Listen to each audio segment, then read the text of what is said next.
Hello everyone, welcome to darkfaetarot. You are joining me on a cool summer's day today. Welcome to new subscribers, welcome back to those who already know me.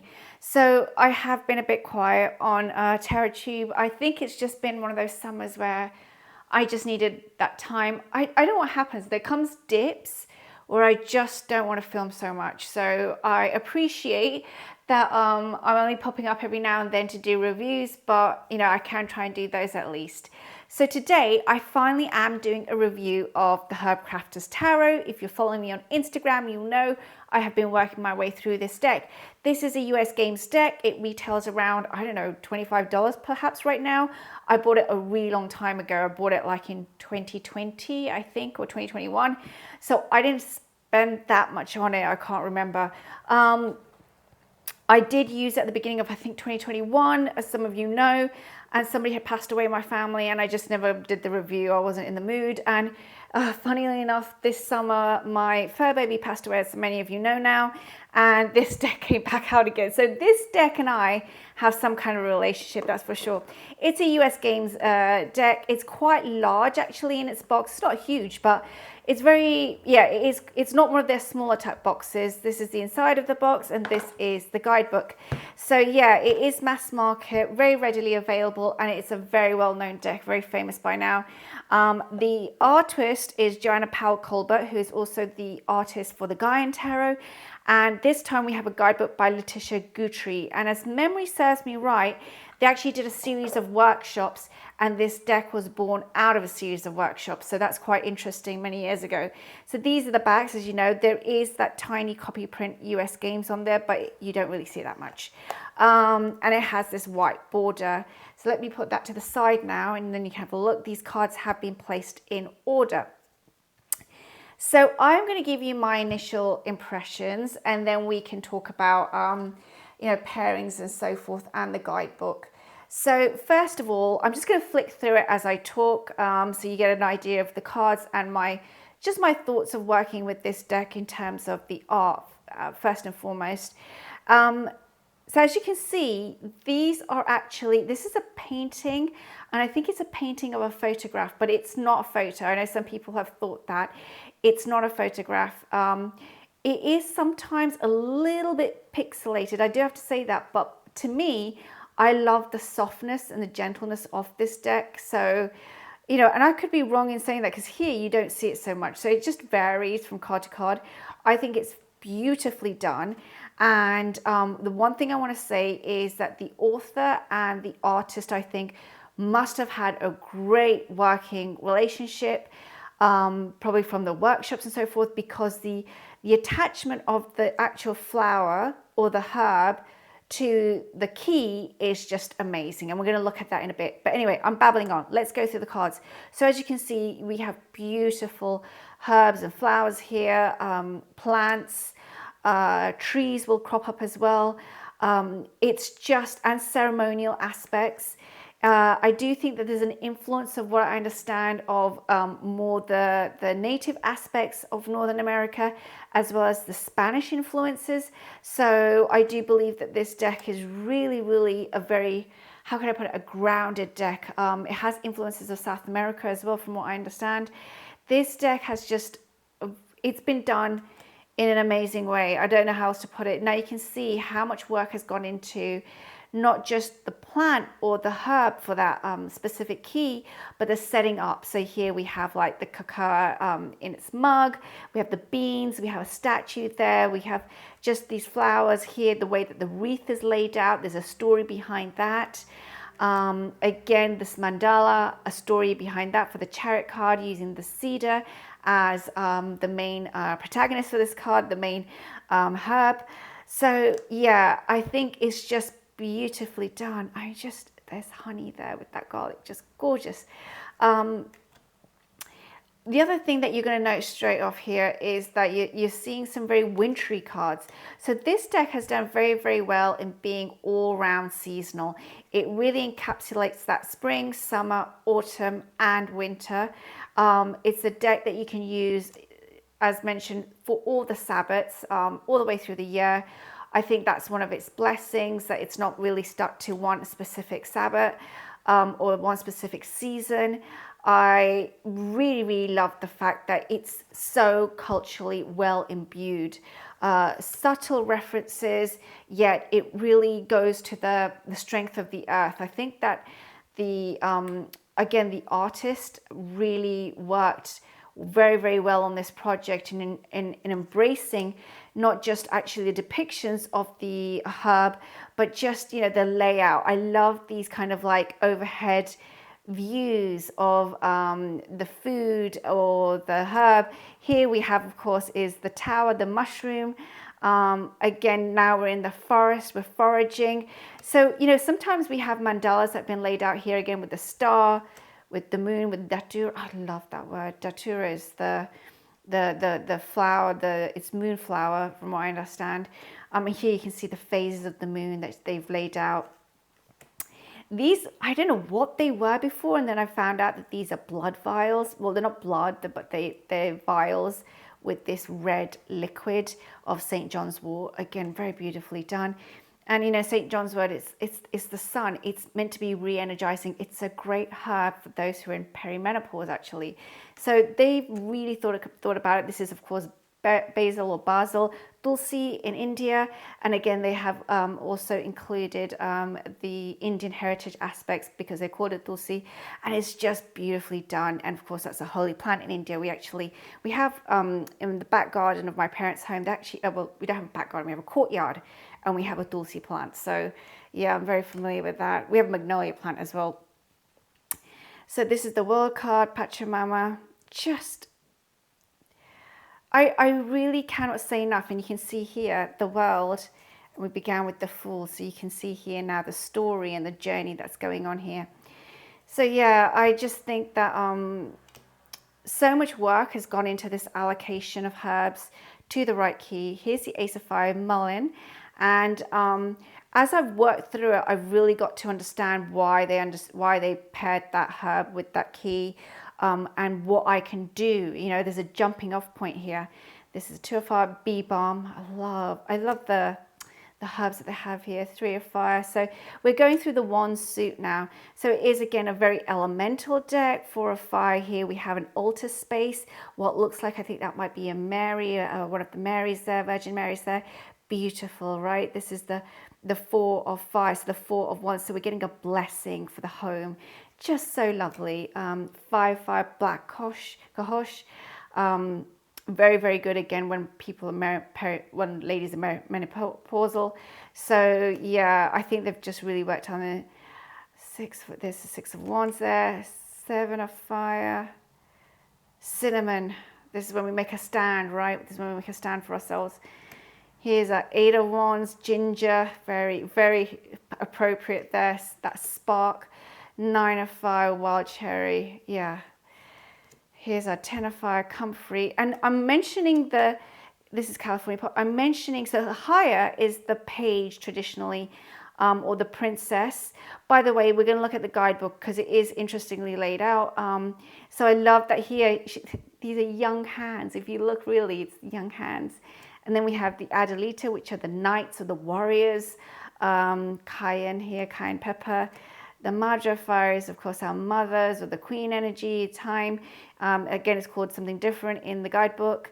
And then here we have Curandera, which is our, traditionally it would be the council here, or the king. And here it is with Damiana for Curandera of Fire. So, and you can see here the hands now are aged. So, you know, again, we have this, I just love that there's no humans, but there are humans. We just see the hands, and we see how the ages are changing from the hands. It's beautifully done. Okay, so Ace of Water, plantain. So here's our waters. Beautiful again. One of my favorite cards of all time, 3 of Water, which is lemon balm in this. This made me choke up the first time I saw this because it brought back a lot of memories of being a kid and playing like this. And yeah, it really spoke to my inner child. Here's our 4 of Water. This deck is just beautiful. Also, if you're working with your inner child, your inner teen, the mother aspect, the maiden, the guardian in us, and you know, for some of us also we're going towards our crone.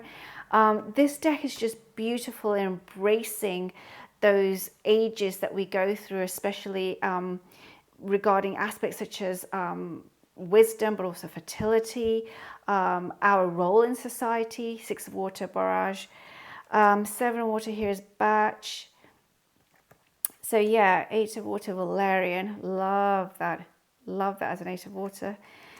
And this is peach, 9 of water. Oh, just so lovely and cocooning. It's a very cocooning deck. Here's our 10. Again, it's our princess is chamomile. Isn't that lovely and gentle? Our warrior is Ocotillo. And then our mother is oats. Can you believe that? Like the queen of water, queen of cups, and this is oats. Very homely. And the curandera is seaweed. So yes, very filling and homely, yes. Ace of Pentacles is going to be nettle. Here's our 2 of earth with witch hazel. Again, look, the snow scene, just beautiful. This is such a beautiful card for in-bulk, right? You could put that on your altar card as your in-bulk card as well. Here's our 3 of water, raspberry. 4 of earth is willow. Love the willow tree. It's a treasure of mine. Here's our 5, slippery elm. You can see the sadness there, the emptiness, the dark clouds. Here's our 6 of earth, pine, giving and receiving. 7, which is the oak, the humble oak. The 8 of earth is turmeric. Love that. A bit of protection there and really, you know, skilling up. 10, sorry, that's 8. So I'm missing a 9 here somewhere. It'll probably pop up somewhere. Oh, yeah, it'll probably pop up. Here's a 10 of pentacles, which is horsetail. The higher is, the princess is linden. The warrior is yucca. The mother of earth is chrysobush bush. I don't know what that is. And then the sweet grass for the king. I probably am missing a card somewhere, so just bear with me. It'll probably pop up somewhere. Here's our ace of air, which is yarrow. 2, which is chicory. Love that. Just again. So Echnia is our 3 of swords. Quite appropriate. Lavender, love that as the 4 of swords. Here's our 5, white sage. 6 is cattail. 7 of swords is eucalyptus. 8 is air. 9 earth is pomegranate. Oh, I'm missing a card somewhere. 10 is alfalfa. And then here is our princess, catnip. Princess of swords is catnip. Our warrior is oregano, and our mother is motherwort, and our king is rosemary. So let's have a look, because I am missing a card. I know what it is. I know what I've done. Silly me. The card for today, I apologize about that. The card for today is the 9 of earth. I was thinking, what happened to the 9 of earth? So here we are. So here's the 8 of earth.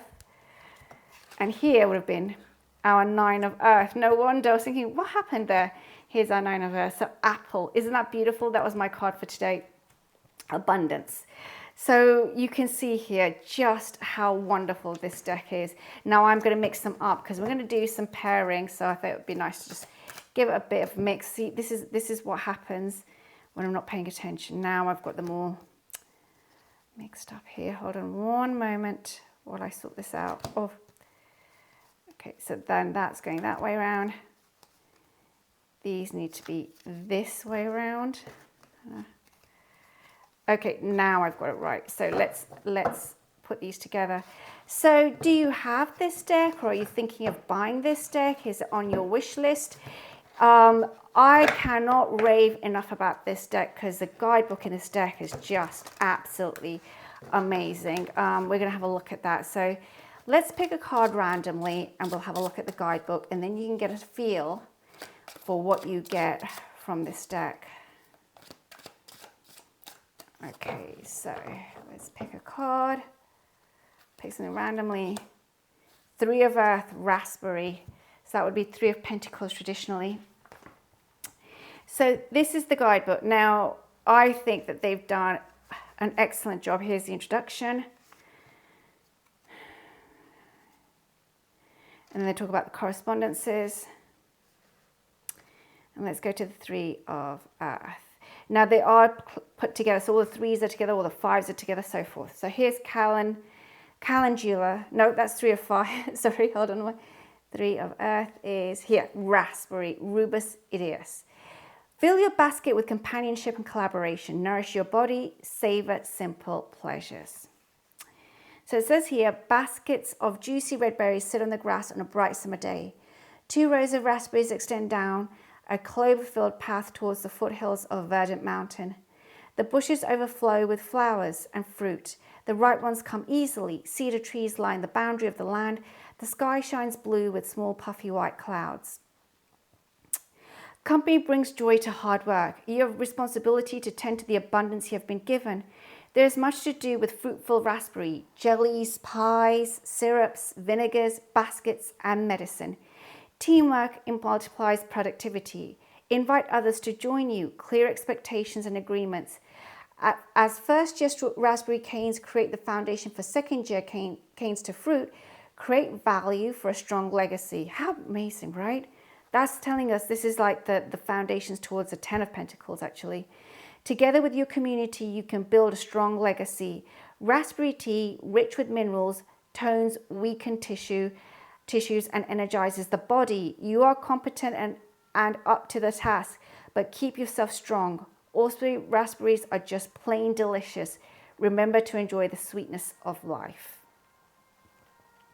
Sorry, we're going to have a siren go past now, so let me just pause there while it goes past.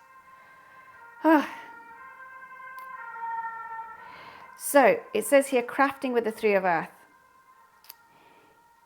Take a class in your community to learn how to weave a basket with raspberry canes. Make raspberry leaf tea to nourish and delight your body. Harvest red ruby raspberries at the peak of summer. Make jam with friends and enjoy it all year. What an amazing guidebook entry. So you have so much there to work with. If you pulled that card, you have ideas about what that means for the legacy you're building, how you're working with others, what you are harvesting. Is it done in the right way so it leaves enough foundation for the next crop? Just so beautifully done. Okay, so let's do some pairings that I used. You're gonna have to bear with me. This is part of what's happening right now with me, that in the middle of doing a video, I have to say I have what you call in the US a hot flash. I'm having one of those, so it's really, really challenging at times.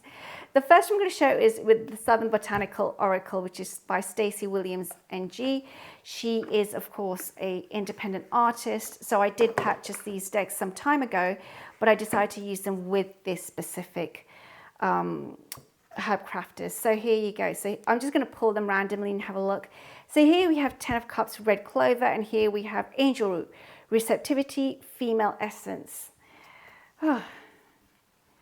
Chamomile, our high of water, our princess of water, with strawberries, fertility and youth. How beautiful, right? This is the poison extension is in here. Pokeweed, change and movement, and this is Adelaide, Knight of Water. Again, well done. Here's our Queen of Water, and she's with lemon balms, balance and stability. Isn't that beautiful? King of Water is seaweed, and that is responsibility, empathy. I think that's really beautifully matching together. The poisons are in here, by the way, as well. Tomato with family and bloodline is with the Princess of Air, the Princess of Swords, catnip. So yeah, which actually they fit very well together. So again, I just thought that was a really, really great match. And then the other deck that I did pair it with is the Southern Gothic Oracle, also by the same creator. It's an independent deck. And here are some pairings with this deck. You have to forgive me, I am really boiling over at this point now. Okay, so let me just go forward a little bit here. So we have the Devil with the Panther, strength, or the Painter, as I say in the South, with the Devil, Blackberry. Wow. Wow, isn't that interesting? The Tower with Blackberries, agency and independence. Brilliant, brilliant pairings. The Star with Cottonwood, with the Bell Witch, scapegoating and blame. Oh, wow, these go so well together. 8 of Earth, turmeric, with grounding and fierce protection. What an amazing pairing. So anyway, I'm not going to show too much more because I am struggling here a little bit. I'm sorry, it's to do with my health. But I hope you get an idea of that. I absolutely love the Herbcrafter's Tarot. I could not recommend it enough. The quartz have been relabeled, so if you like that, that's a bonus. And more than anything, I just really love, you know, the artwork, the guidebook, so well done. So I'm going to leave it there. Thank you for joining me today. I wish you all a pleasant week wherever you are, and I will see you all soon. Take care now.